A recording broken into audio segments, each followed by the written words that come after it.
우리 함께 읽은 이 잠언서 15장에 있는 이 말씀을 통해서 하나님께서 주시는 은혜를 우리가 함께 나누기를 원합니다.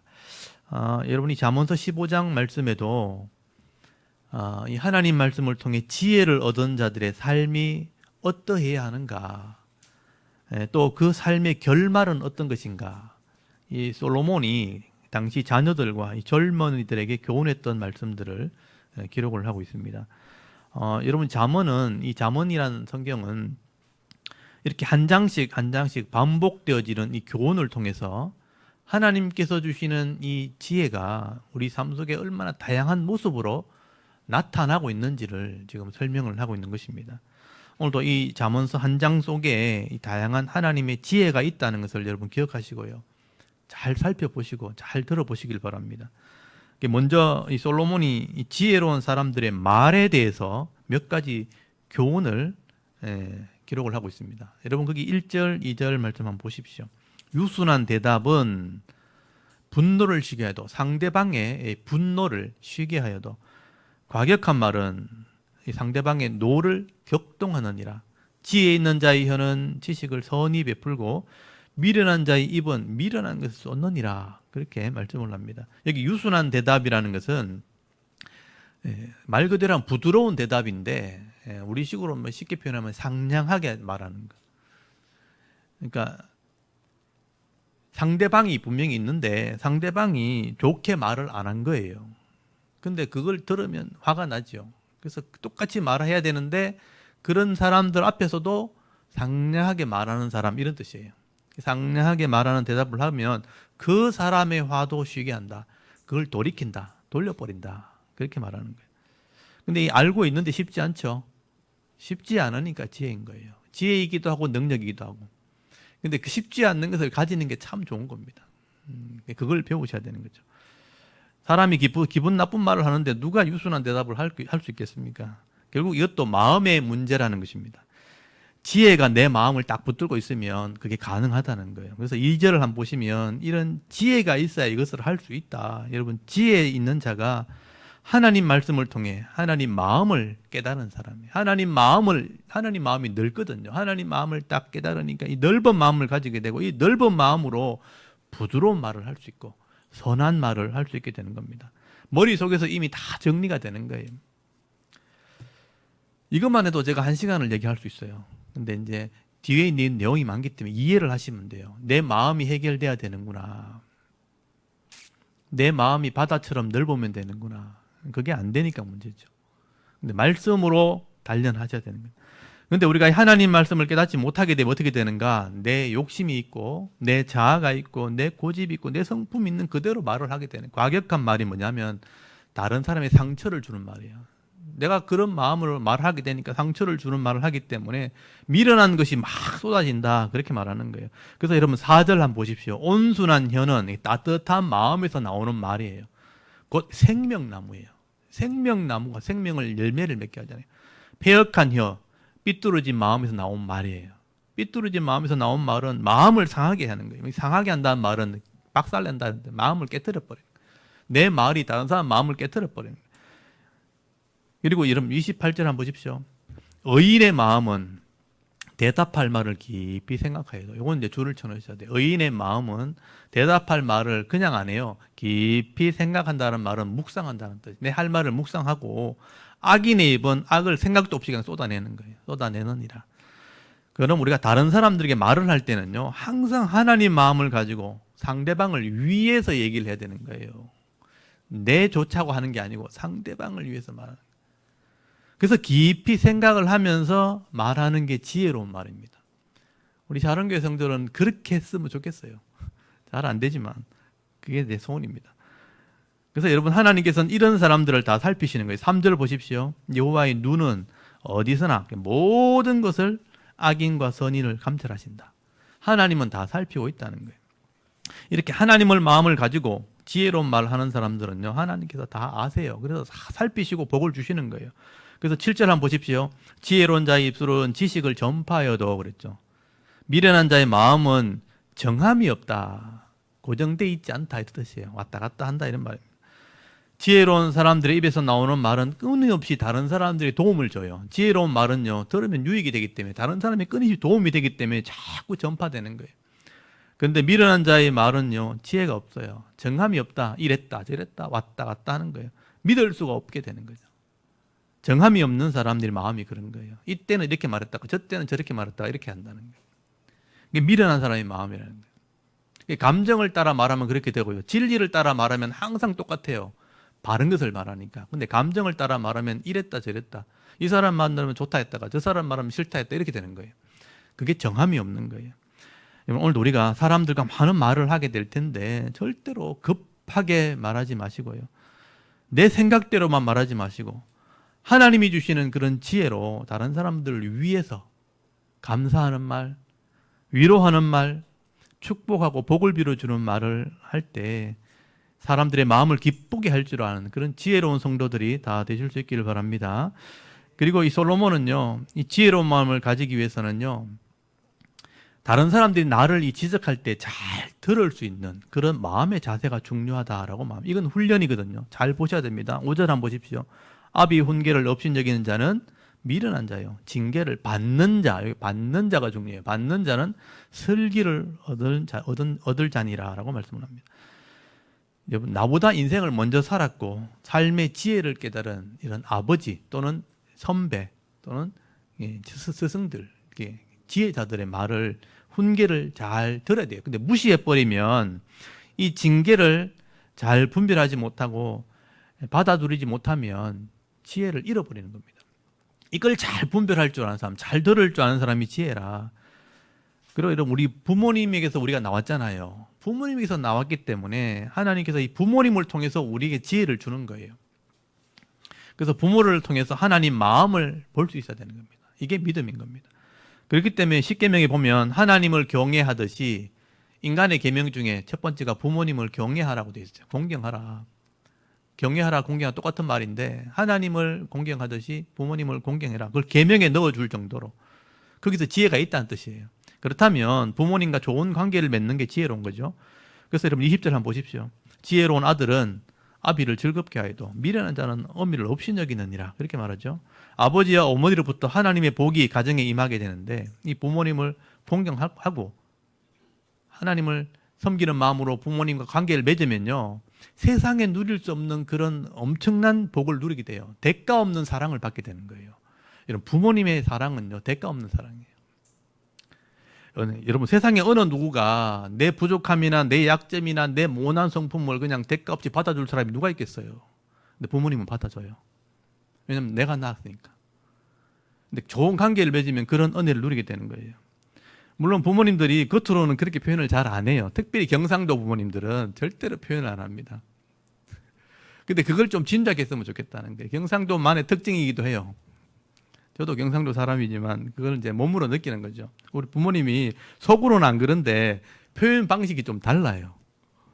말은 안 하는데 나중에 보면 뭐나 얘 나도가 이상한 표현 방법을 가지고 있는 거죠. 근데 그걸 이해를 해야 되는 거예요. 자녀들이 그걸 좀 이해했으면 좋겠어요. 부모님의 마음은 똑같대요. 근데 표현 방법이 좀 다르구나. 그런 걸 좀 이해했으면 좋겠어요.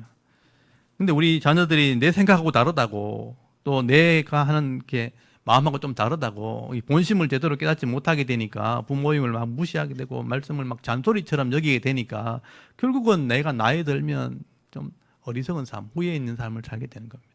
그러니까 부모님의 말을 지혜롭게 분별해 잘 듣는 게 지혜라는 거예요. 하나님께서 주시는 이런 지혜로 이 부모님을 좀 존중히 여기면, 잘 들으면 피차가 복을 받게 되는 겁니다. 그런 복을 여러분 받을 수 있기를 바랍니다. 그리고 여러분 6절 한번 보십시오.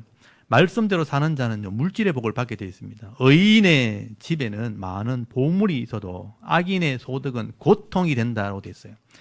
여러분, 의인들은 정직한 삶을 통해서 얻은 재물이기 때문에 이게 하나님이 지켜줘요. 그러니까 없어지지 않는다는 뜻이에요. 내가 누린다는 거예요. 근데 악인들은 결국은 죄를 지어서 악으로 얻은 재물이 되거든요. 악은 믿음이 없기 때문에 악한 방법으로 재물을 아무리 많이 쌓아놔도 이게 나중에 악을 행했던 증거가 돼버려, 이게. 그러니까 또 모아놓은 재물이 악을 행한 증거가 되니까 이 재물들이 도리어 고통이 될 수밖에 없다라고 말씀하게 되는 겁니다. 여러분, 우리가 잠깐 동안 사람들은 속일 수 있지만요, 우리 마음을 다 살피시는 하나님 절대 속일 수 없습니다. 그래서 악을 행하면요, 반드시 심판을 받게 되어 있습니다. 그게 다 드러나게 된다는 거예요. 그래서 8절에 보시면요, 악인의 제사는 여호와께서 미워하셔요. 정직한 자의 기도는 그가 기뻐하시느니라 라고 말씀하죠. 여러분, 악을 행하면서 제사를 드린다, 예배를 드리는 사람, 하나님이 그렇게 기뻐하지 않아요. 미워한다는 표현이 뭔지 아세요? 혐오스럽다는 뜻이에요. 구역질 난다는 뜻이에요. 여러분, 막 썩은 고기에서 구더기가 덕실 끓을 때 보면 막 그렇잖아요. 그런 뜻이에요. 뜻이. 악을 행하면서 예배하는 사람들 하나님 정말 싫어한다, 몸서리친다, 이런 뜻이에요. 그래서 악인의 예배는 하나님 쳐다보지도 않습니다. 근데 정직한 자는요, 예배가 아니라 그 속으로 하는 기도도 하나님 기뻐하는 거예요. 하나님이 어떻게 해주고 싶어가지고. 정직한 자는 속으로 기도만 해도 하나님 그거 막 기뻐한다는 거예요. 여러분, 이 악한 세상 속에서 전부 다 자기 욕심대로 막 편법을 써가지고 악을 행하는데, 그런 속에서도 하나님의 뜻을 깨달으려고, 순종하려고 막 묵묵히 정직한 길을 가는 사람 보면요, 하나님이 기뻐서 어쩔 줄 모르는 거예요. 저 사람이 내 백성이구나. 그래서 하늘의 복을 주려고 막 어떻게든지 도와주려고 속으로 기도하면 막 기뻐하는 거예요. 그게 하나님 마음을 표현하고 있는 거예요. 저는 그 하나님 마음을 알아요. 그래서 저는 잘못된 길을 갈 수가 없어요. 그렇게 가면 안 되는 걸 분명히 알기 때문에. 그래서 하나님 기뻐하는 걸 내가 알기 때문에 이 기뻐하는 삶을 살 수밖에 없는 겁니다. 여러분, 9절 한번 보십시오. 악인의 길은 여호와께서 미워하셔도, 똑같이 혐오스러워도 공의, 말씀이죠. 말씀을 따라가는 자, 행하는 자는 사랑을 한다고 되어 있어요. 사랑하느니라. 기도 정도가 아니고요, 이 말씀을 따라가는 자는, 말씀을 행하려고 하는 자는 사랑해 주신다라고 말씀을 합니다. 이 사랑을 느끼며 살아가셔야 돼요. 하나님이 말씀대로 하려고 하는 자에는 얼마나 사랑하시는지를 보여줘요. 이 사랑한다는 뜻이 여러분이 이제 막 엄청나게 막 부자되게 한다, 이런 뜻이 아니에요. 살아가면서 행복을 느끼게 해주는 거예요. 이걸 느낄 줄 알아야 돼요. 10절 한번 보십시오. 이게 말씀이죠. 말씀을 배반하는 자는 엄한 징계를 받을 것이요, 견책을 싫어하는 자는 죽을 것이라. 여기 징계, 견책이란 말을 여기 동그라미, 징계. 하나님이 잘못된 길을 가는 사람들은 복을 주고 싶은데 잘못된 길을 자꾸 가요. 그럼 복을 못 주니까 복 주는 길로 가게 하려고 징계를 하는 거예요. 견책을 하는 거예요. 하나님이 악인들을 자꾸 징계하시고 견책하시는 것은 그 깨닫고 돌아오게 하려고 하는 거예요. 자극을 주는 겁니다. 그런데 그것도 못 알아듣고 끝까지 막 받아들이지 않고 모난 길을 계속 가면 어쩔 수 없이 심판을 받게 되는 거예요. 안타까운 일이죠. 11절 보십시오. 스올과 아바돈도 여호와 앞에 드러나거늘 하물며 사람의 마음이래요. 스올이 뭐냐면 밑이 없는 구덩이. 그래서 지옥이라고 이렇게 해석하는 거예요.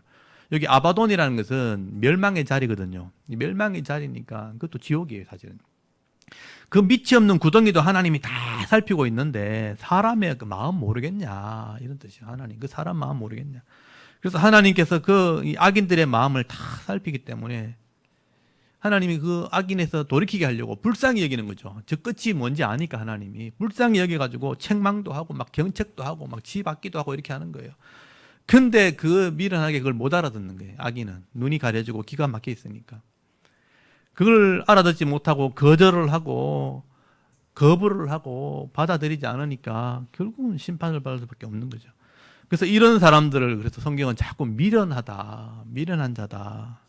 여러분, 잠언서 12장 1절에 보면 징계를 싫어하는 자는 짐승 같다라고 돼요. 짐승 같다. 못 알아듣는다는 거예요. 오늘 거기 잠언서 15장 12절에 한번 보십시오. 거만한 자는 견책 받기를 좋아하지 않아요.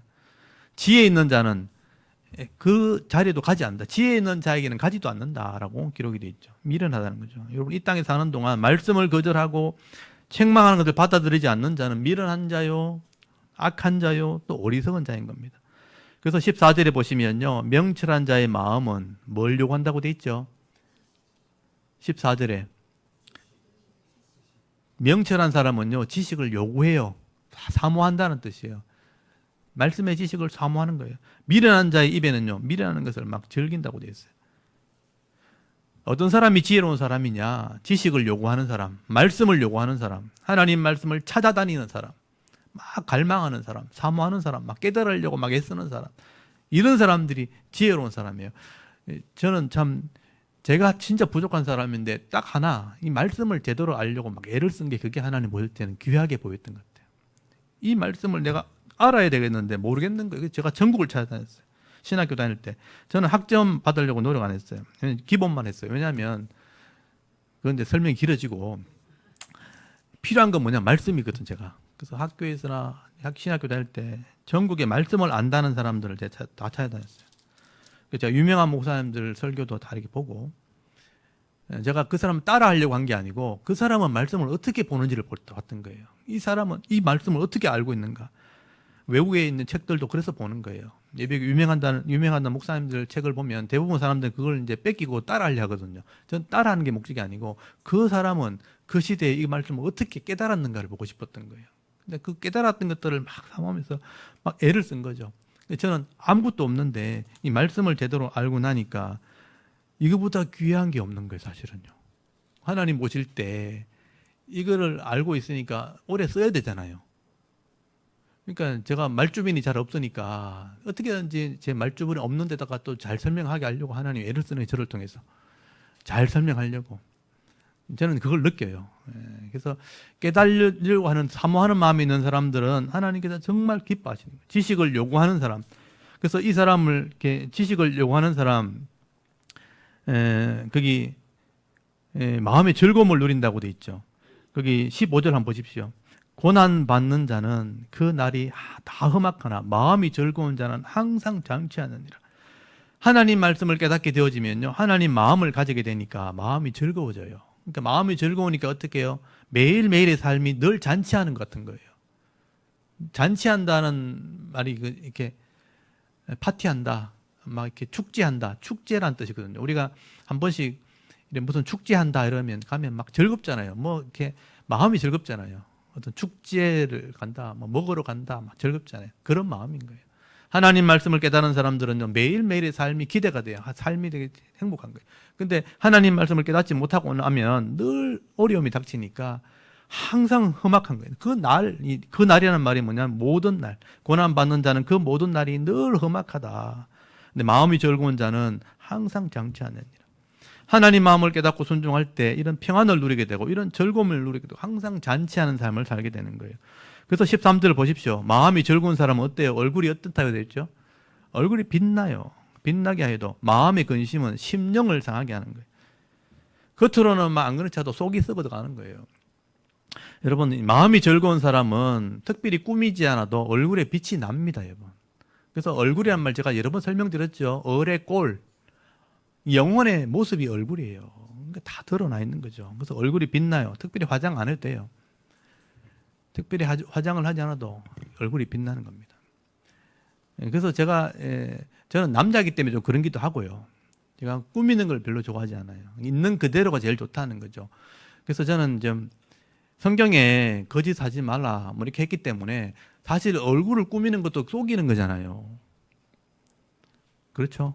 화장하시는 분들 미안한데 원래 안 그런데 그런 척 한 거 맞잖아요. 이게 막 기미도 있고 점도 있는데 없는 척 싹 발라보잖아요. 머리도 이렇게 원래 흰색인데 까만 척 발라버리잖아요, 이렇게. 그래서 제가 파마도 안 하고 전 드라이도 안 합니다. 있는 그대로 말리면 되지. 왜 막 이렇게 끼고 꼬고 막 이렇게. 그게 제 그냥 마음이 그래요. 그래서 꾸미지 않고 있는 그대로를 보여주자. 내 나이 있는 그대로.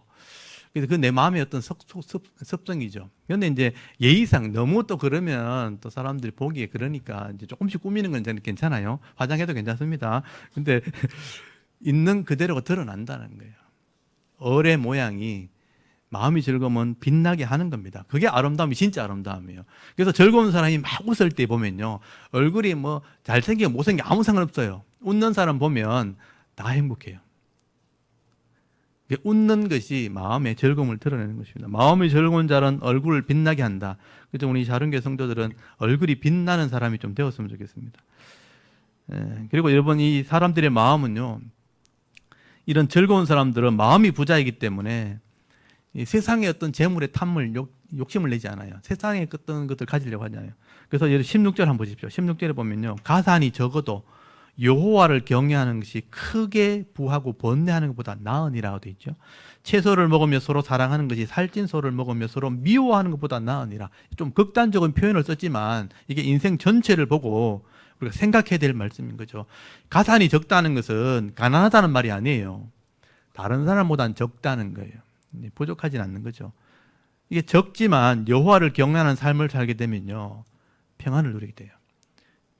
또 그러니까 크게 부자들이 막 이렇게, 부자들은 여기 악을 행하면서 부자가 된 사람이겠죠. 그래서 번뇌가 있는 거죠. 번뇌하고 싸우고 다투고 고통하는 그런 삶을 사는 삶.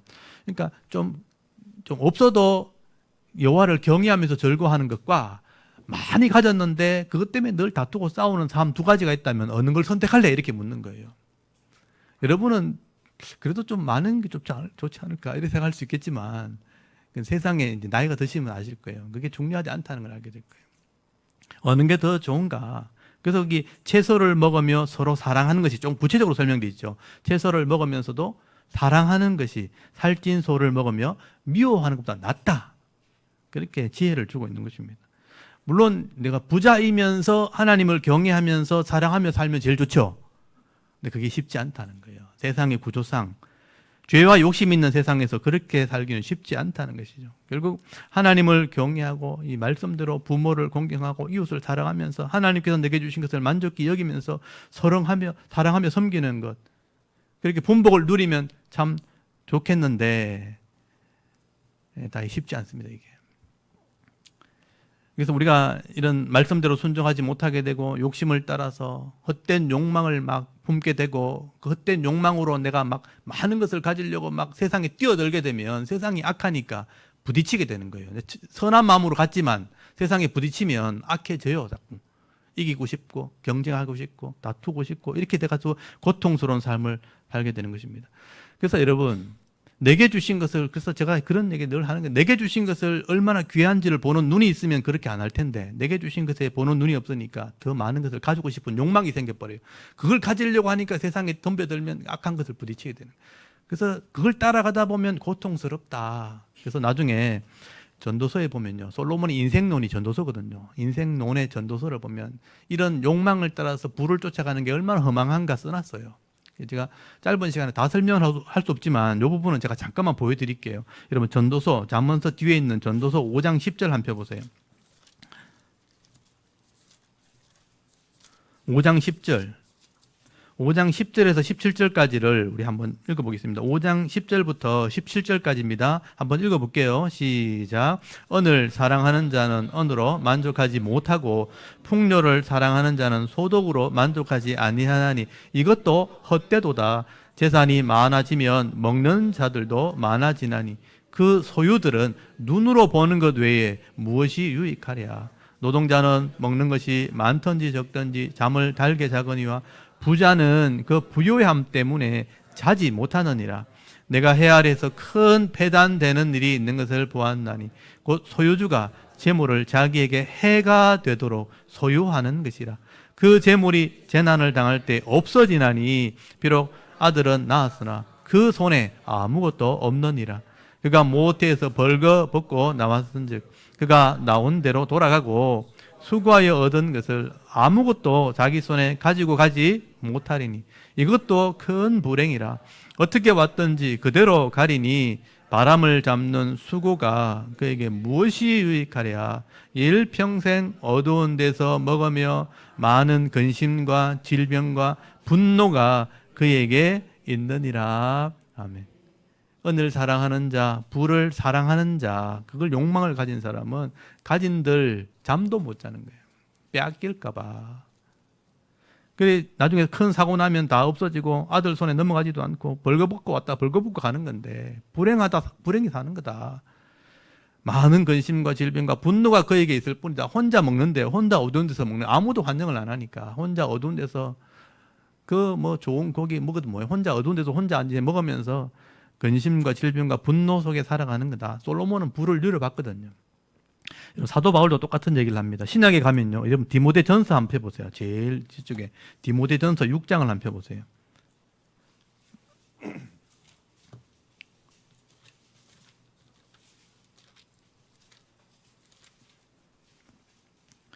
디모데전서 6장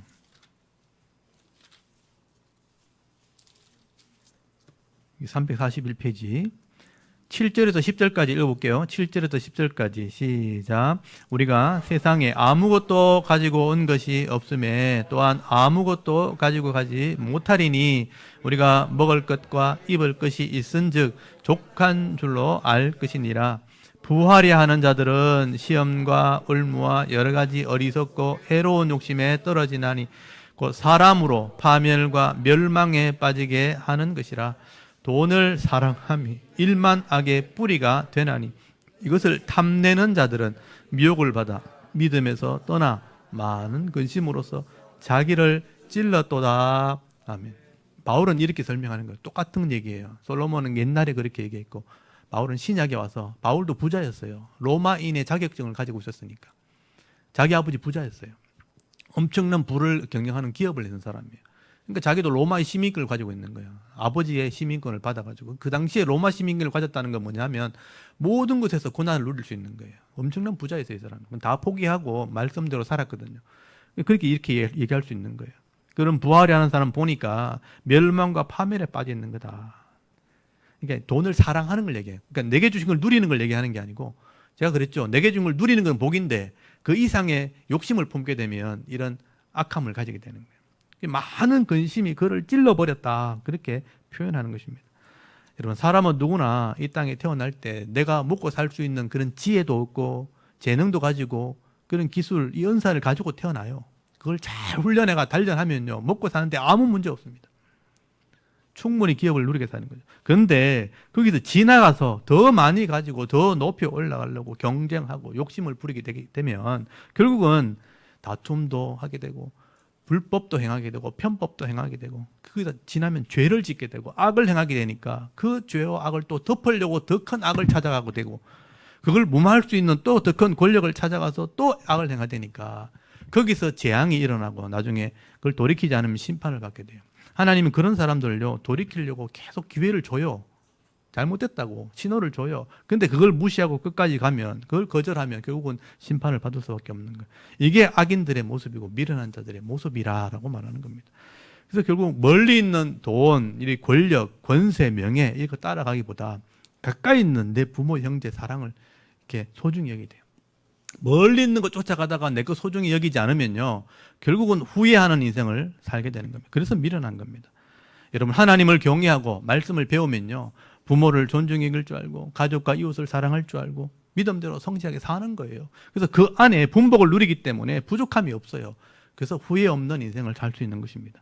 여러분, 이런 삶을 지혜로운 삶이라 이게 더 훨씬 나은 거다. 채소를 먹고 사랑하는 것이 소를 먹으면서 미워하는 것보다 낫다, 이렇게 표현되어 있는 거예요. 이걸 이해하셔야 됩니다. 그러므로 우리가 이 땅에서 물질을 위해서 사람을 무시하기보다 사람과의 좋은 관계를 통해서 화평을 누리면서 진짜 복을 받는 그런 지혜로운 자의 삶을 사실 수 있길 바랍니다. 그리고 솔로몬은요, 사람들의 관계 속에서 이 중요한 지혜를 몇 가지를 얘기합니다. 여러분 18절 한번 보십시오. 오늘 잠언서 15장 18절에 보면 불을 내면 다툼이 일어나도 노하기를 더디하면 시비를 거친다라고 말하죠. 이 감정의 문제죠. 분을 내면요, 다투게 되어 있습니다. 또 화를 더디게 하면 분쟁을 거치게 하는 거죠. 평안하게 살고 싶다면 화를 멈춰야 돼요. 이거는 여러분, 제가 이거는 변하지 않는 진리 같은 거예요. 여러분, 절대 화를 내지 마십시오. 그렇게 권하고 싶어요. 여러분, 우리가 어릴 때 이런 화내는 습성을 이건 어릴 때부터 습성으로 배인 거거든요. 어릴 때부터 화를 내는 그런 습관에서 자라게 되면요, 내 이 뇌 속에 이미 전두엽이라는 뇌 속에서 이런 기능이 약화되어 있는 거예요. 그래서 감정 조절이 안 되는 그런 현상이 나타나게 되는 거예요. 그래서 제가 연구를 하게 되면 이게 잠언에 보면 이런 뇌가 있죠. 뇌가 이렇게 구조가 되어 있어요. 누구든지 똑같아요. 그래서 앞에 있는 뇌가 전두엽이라고 그러고, 이게 두정엽이라고 그러고, 후두엽이라고 그러고, 척두엽인데, 이 전두엽 여기에 사람의 감정을 조절하는 기능이 있어요. 객관적인 것을 판단할 수 있는 능력이 여기 있는 거예요. 그래서 내가 뭐 이렇게 하려고 할 때 조절하는 이게 기능이 여기 있는데, 이 기능이 약한 사람은 이걸 참지 않고 그냥 다 이렇게 내놓는 그런 습관이 있는 거예요. 그래서 이걸 훈련을 해야 되는 거예요. 여러분, 장애인들이죠, 장애인들. 장애인들은 처음부터 이런 몸에 있던 약함을 가지고 태어났으니까 많은 이렇게 멸시를 받겠죠. 그러면 어릴 때부터 그게 막 훈련이 되어 있는 거예요. 웬만한 거 얘기해서 마음의 상처 안 받아요. 감정 조절이 돼요. 근데 그걸 훈련하지 않은 사람들은요, 조금만 손해보는 일이 생기면 감정이 조절이 안 돼요. 막 하게 행동을. 그게 지나치면 나의 병이 되는 거예요. 그래서 이제 심리학 교수를 찾아가게 되면 훈련하라 그래요. 말하기 전에 10초를 세십시오. 뭐 이렇게 얘기해요. 심호흡을 3번 하십시오. 뭐 이런 훈련을 하는 거예요. 내가 말할 때 2번 생각하십시오. 이런 훈련을 해야 되는 거죠. 어릴 때부터 훈련이 되면 되는데 훈련이 안 된 사람들은요, 이게 약화되어 있는 거예요. 그걸 지혜를 배우셔야 되는 거죠. 아, 이게 내가 왜 이러지? 이렇게 하지 말고 이해를 하셔야 돼요. 그럼 훈련하면 되는 거예요. 그래서 성경에 보면 그것들을 훈련하라고 얘기하는 거예요. 여러분 잠언서 17장 3절에 보면요, 하나님이 마음을 훈련하신대요. 도가니는 은을, 풀무는 금을 연단하지만 여호와는 마음을 연단하시느니라. 마음을 훈련하시는 분이 하나님이에요. 그래서 하나님이 마음을 단련시키는 거예요. 막 내가 엄한 사람을 만나가지고 막 이렇게 훈련을 받아요. 내가 꼼짝도 못하게 해가 훈련을 받는 거예요. 참는 훈련을 하는 거예요.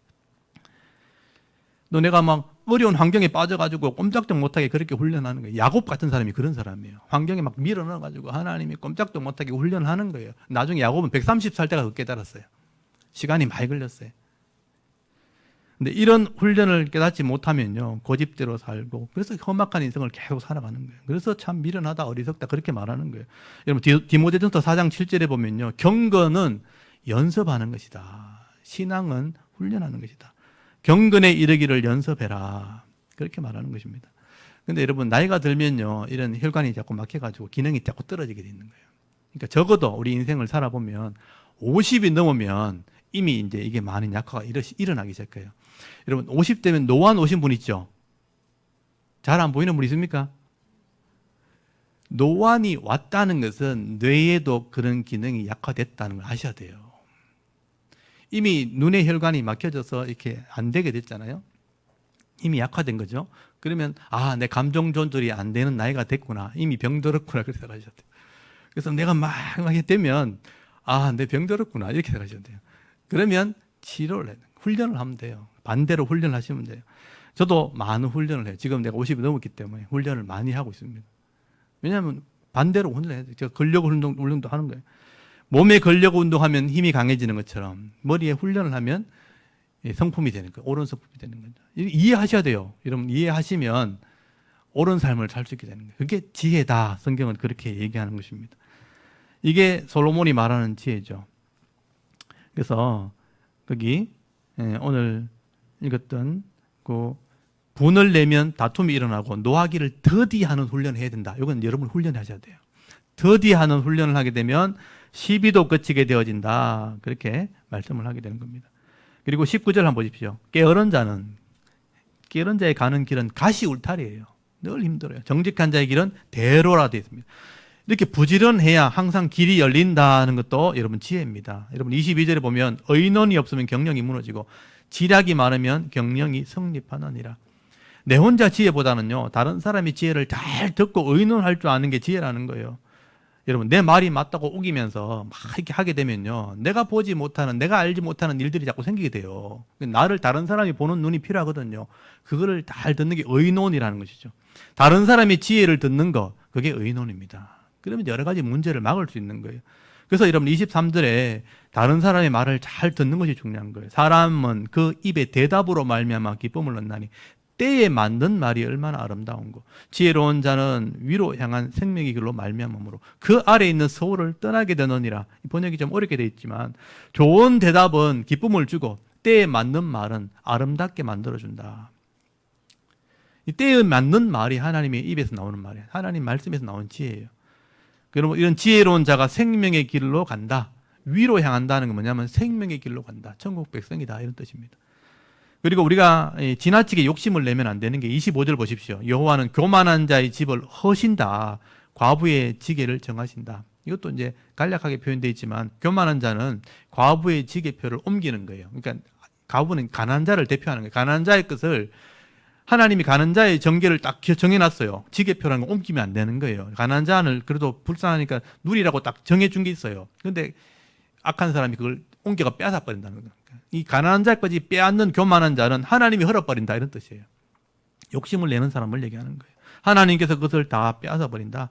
이런 악을 행하고 교만한 자들은 하나님이 헐어버리는 일이 벌어진다. 그렇게 하지 말라는 거죠. 26절에 악한 꾀는 여호와께서 미워하신다. 그렇게 말씀하죠. 27절 보십시오. 이익을 탐하는 자, 막 빼앗는 자예요. 탐하는 자는 자기 집을 해롭게 하나 뇌물을 싫어하는 자는 살게 된다라고 말씀해요. 요즘에 꼭 필요한 말씀이죠. 욕심을 부려서 이익을 탐하거나 뇌물을 받는 자는요, 순식간에 다 망하는 거예요. 다 잃어버리는 겁니다. 여러분, 악한 자를 하나님께서 멀리 하시지만 의인의 기도는요, 하나님이 반드시 들어주십니다. 네, 그래서 거기 29절에 보면 29절에 여호와는 악인을 멀리 하시고 의인의 기도를 들어주신다. 의인의 기도는 하나님이 귀담아 들으신다. 그래서 우리가 악인의 삶을 살면 안 되는 거예요. 의인의 삶을 살아가는 것이 중요한 겁니다. 그리고 마지막으로 거기 솔로몬은 지혜 얻는 자의 자세를 설명한다. 이게 오늘 이제 여러분에게 꼭 필요한 핵심의 말씀이에요. 31절에 보면 생명의 경계, 경계라고 번역되지만 이게 뭐냐면 어떤 이렇게 영역을 나누는 경계, 그게 아니고 징계라고 바꾸나요. 징계, 책망하는 거예요. 생명의 징계, 생명을 위한 징계를 듣는 귀는 지혜로운 자 가운데 있느니라. 훈계를 받기를 싫어하는 자는 자기 영혼을 경히 여김이라, 무시하는 거라. 견책을 달게 받는 자는 지식을 얻느니라. 여호와를 경외하는 것은 지혜의 훈계라. 겸손은 존귀의 길잡이니라. 핵심이 겸손이에요. 겸손이 영광을 누리게 되는 거다.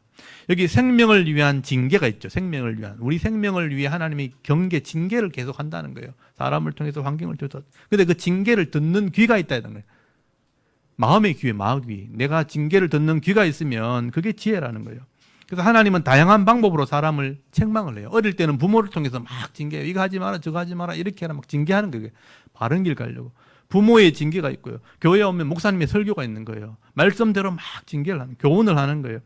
또 세상에 나오면 사람들을 통해, 친구를 통해, 또 악한 사람들을 통해, 환경을 통해서 막 하나님 책망하고 징계하는 거예요. 이걸 분별해서 들을 수 있는 게 지혜라는 거예요. 근데 그러기 위해서는 내가 겸손한 마음이 필요한 거예요. 알아듣고 받아들이는 마음이 필요한 거죠. 이 겸손이라는 말의 원래 의미가 뭐냐면 가난하다는 뜻이에요. 내가 가난해서 이렇게 받아들이는, 사모하는 마음, 이런 뜻이에요. 그래서 내가 하나님의 징계를 잘 받아들이면 존귀의 길잡이가 된다. 이것도 번역이 좀 어렵게 된 건데 사실은 존귀의 얼굴이다 이런 뜻이에요. 그러니까 말이 좀 어려운 거예요. 존귀의 얼굴이 겸손이다 이런 뜻이에요. 존귀의 길잡이라고 표현했는데 앞잡이, 옛날에는 앞잡이라고 그랬는데 앞잡이가 이거 원래는 얼굴이라는 뜻이에요.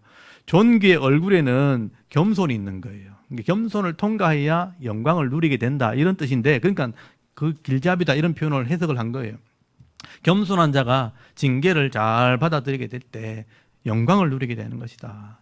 오늘도 여러분 복잡한 이런 말씀들이 막 기록되어 있는데 지혜가 없으면 이것도 잘 들리지가 않죠. 인내하면서 잘 한 말씀 한 말씀 읽고 여러분 듣고 깨달으셔서 이 말씀들을 통해서 하나님의 마음, 이 겸손한 마음들을 여러분 배울 수 있기를 바랍니다. 그래서 여러분 30절 한번 보십시오. 눈이 밝은 것은 마음을 어떻게 해요? 기쁘게 하고 좋은 기별은 뼈를 윤택하게 하나니라. 하나님 말씀을 알아듣는 걸 밝은 눈이라고 표현한 거예요. 하나님의 말씀을 읽었을 때 진리를 발견하는 눈, 그게 밝은 눈이에요. 이 밝은 눈은 마음을 기쁘게 해요. 마음을 바꾸니까. 그리고 이 하나님께로부터 오는 소식을 알아들었는 건 좋은 기별이에요. 좋은 기별을 깨달은 사람은 뼈가 윤택하게 된다. 뼈가 기름지게 된다는 뜻인데 이게 뭐냐면 건강하게 된다는 뜻이에요. 그래서 하나님의 말씀을 알아듣는, 볼 수 있는 밝은 눈을 가진 사람들은 영혼이 건강하게 되고 육신이 건강하게 되어지는 것입니다. 그게 은혜와 복이라는 것입니다. 여러분 오늘도 우리가 겸손한 마음으로 이 하나님 말씀을 읽고 또 듣고 묵상하는 중에 이 하나님 마음을 깨달아서 지혜로운 삶을 살아가게 될 때 하나님께서 주시는 이 풍성한 은혜를 누리면서 행복한 그리스도인의 삶을 살아갈 수 있는 저와 여러분이 이런 영적인 삶의 모습이 되실 수 있기를 주의 이름으로 축원합니다. 아멘. 우리 잠깐 기도드리겠습니다. 하나님 오늘도 우리가 하나님을 예배하게 하시고 또 이 잠언서 말씀을 통해서 영적인 거울로 삼아서 우리를